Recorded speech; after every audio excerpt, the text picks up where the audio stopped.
Hello, true believers. Time to do another review, and this time I'm going to do a comparison, and it's a battle of the turf shoes. Everybody knows that in the past year we just fell in love with turf shoes for many reasons. Hero has been playing on a lot of artificial grass, turf type of grass, and also during the summer season over here, or the non-rainy season, or the very hot season, hot and humid. The ground is very hard. It's like cured cement. So we decided to start using these turf shoes, and they're wonderful. They have their advantages and disadvantages, of course.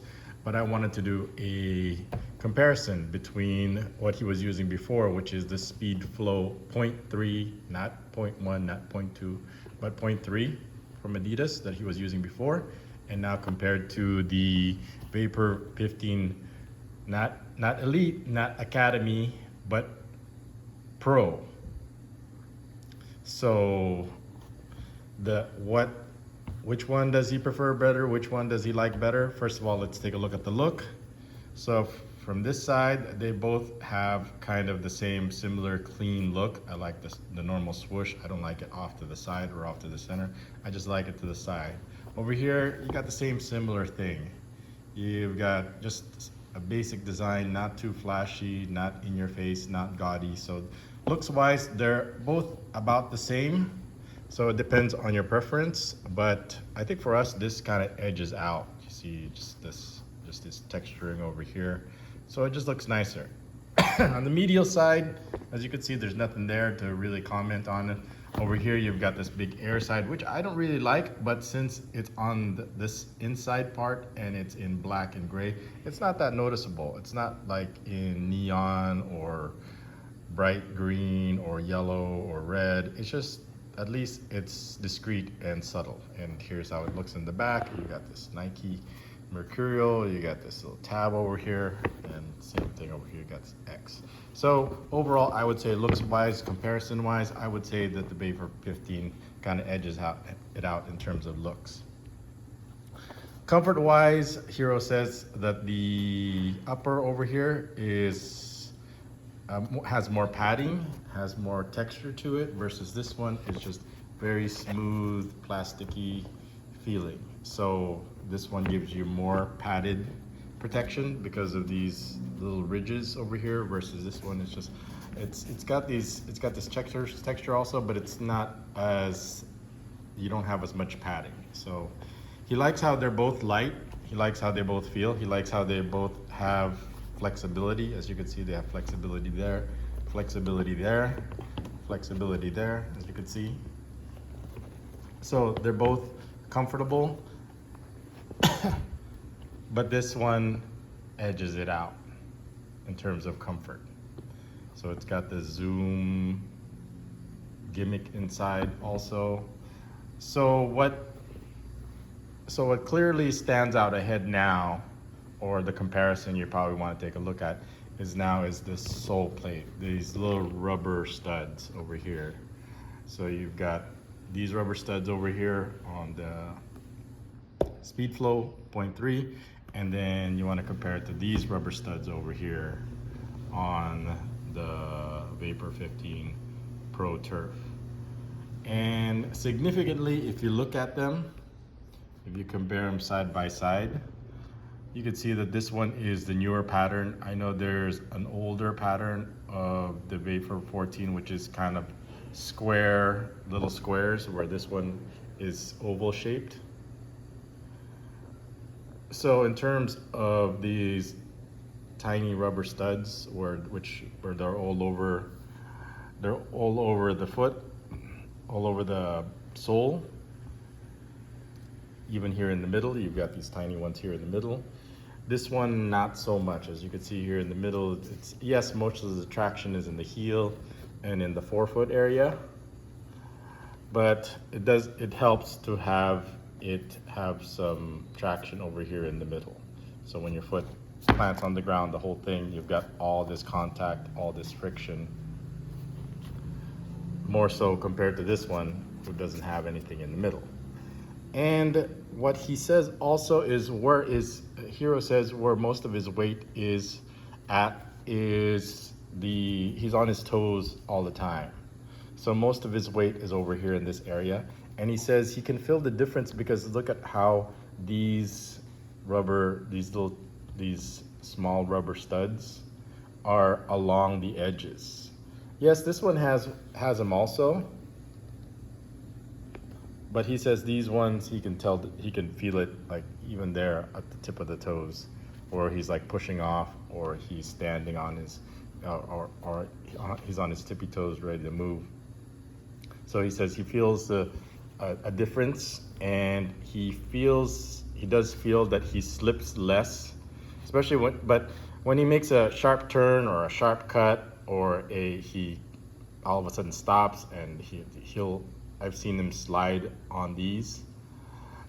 But he says this not so much. Yes, he will. He does feel that he slides just a little bit less with these. But not so much compared to this. So he says in his opinion that he gets more grip on this pattern, on the rubber sole pattern, compared to speedflow. So that's where this one edges this one out. So if you're comparing which one should I get, the speedflow 0.3, one of the commenters asked that, which one's better, the speedflow 0.3 or the Vapor 15 Pro Turf. This one is actually better, he says. Now this one I think is cheaper. It's like less than $100. It's like $85 for this now. But this one is more expensive at I think $120. So if you want something that's just as good enough but cheap, but by no means it's like bad quality, Hero uses this all the time, as you could see, it's held up pretty good, then this is a good value. But if you want more traction, then go ahead and spend a little bit more on the Vapor 15 Pro Turf. As you can see, look at this. It's just, overall, it just has more contact. Look at these ones. See, these are kind of smaller and they're more spaced out versus this one, they're closer.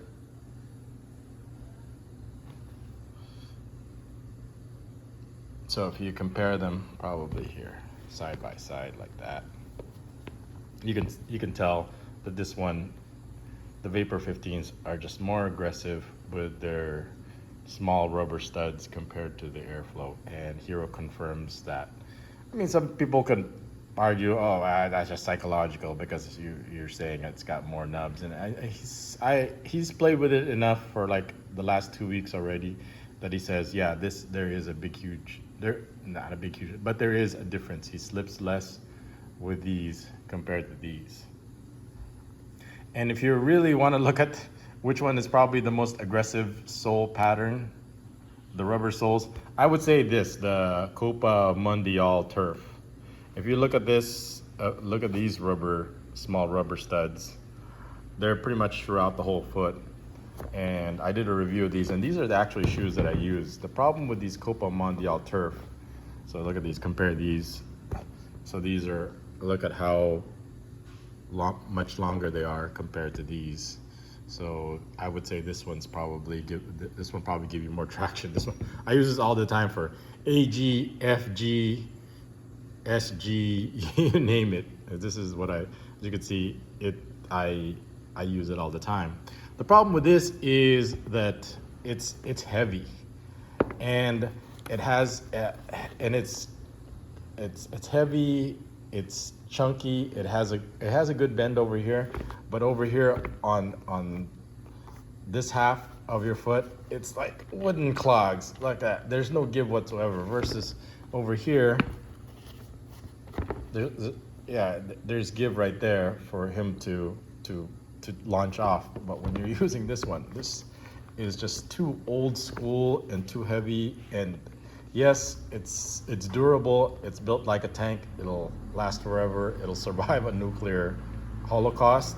But look at that, it doesn't give. So this is just something that I use because I just walk around the field, and so I do very minimal. So yes, this is more aggressive, but it doesn't give heavy and clunky. And this one seems to be the best of both worlds. Now, like I said, Hero is playing a lot mostly in Manila now, which is all artificial grass with rubber pellets on it. Some better, some not so good. They're more turf than they are artificial grass. So he likes using these because, especially when it gets very hot, the sun is beating down the ground, that rubber, that plastic is so hot.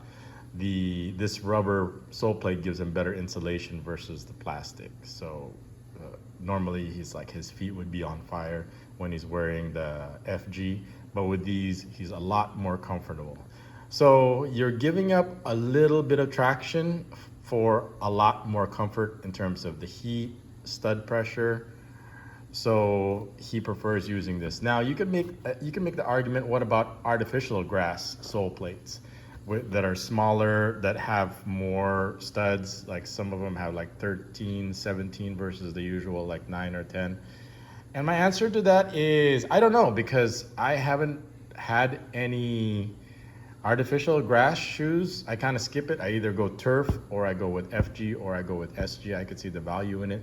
The problem with artificial grass is because you can only use it on artificial grass. You can't use it on firm grass. It's too short, or if the ground is too dry. So it's very limited in terms of what you could use with it, versus this one, it's more versatile. You could actually use this in indoor court. I wouldn't, because then all these little rubber studs would be worn out.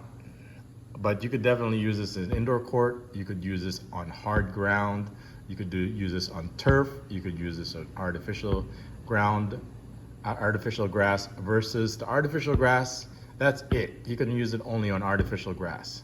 But this one, like I said, you could use it on turf. You could use it on artificial grass. You could use it on hard baked ground grass, or the ground is so hard that the studs won't penetrate, and you just ruin it just gets more into the nub, the little plastic nubs. And also the heat. Here in the Philippines, heat is a big problem, especially during the summer, and it will melt your shoes. It'll melt the plastic. But with this rubber, it's not gonna feel as hot. Your biscuits won't be burning with these because they're rubber and they provide better insulation than plastic.